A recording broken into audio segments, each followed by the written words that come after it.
ছোট ভাই যা দোকান থেকে কিছু নিয়ে আয়। অনেকদিন কি ধান্দা পানি কিছু হয়? টাকা কোথায় পাবো? টাকা আছে নাকি?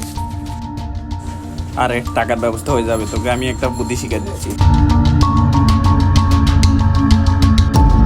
ওই যে দোকান দেখতেছ, দোকানদার অনেক বোকা। আমি একটা ফরওয়ার্ড মেসেজ দেবো, তুই টাকা তুলে নিয়ে আসবি। ওই দোকান? আচ্ছা ঠিক আছে।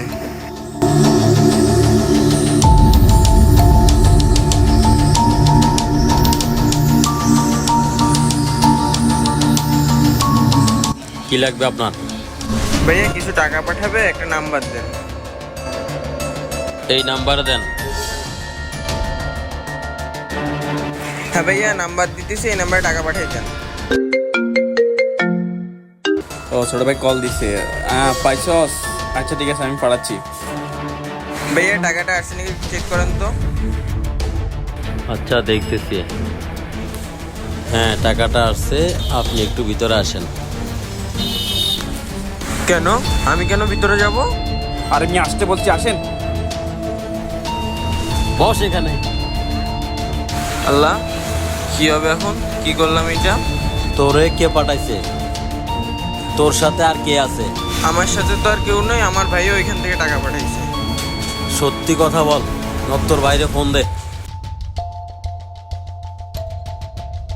হ্যালো ভাইয়া, এখানে তো ঝামেলা হয়ে গেছে, উনি আমার ধরে ফেলছে, আপনি তাড়াতাড়ি আসেন। কাজটা মনে হয়ে গেছে। হ্যাঁ হ্যালো, কি? আচ্ছা ঠিক আছে, আসতেছি আমি। বেটা ও তো ধরা খেয়ে গেছে রে। হ্যাঁ চল চল।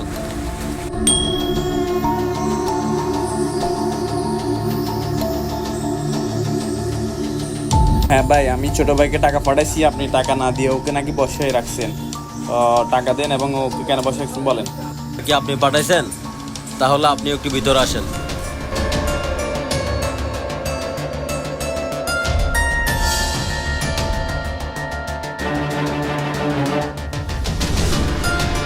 কিরে কিভাবে কি হলো?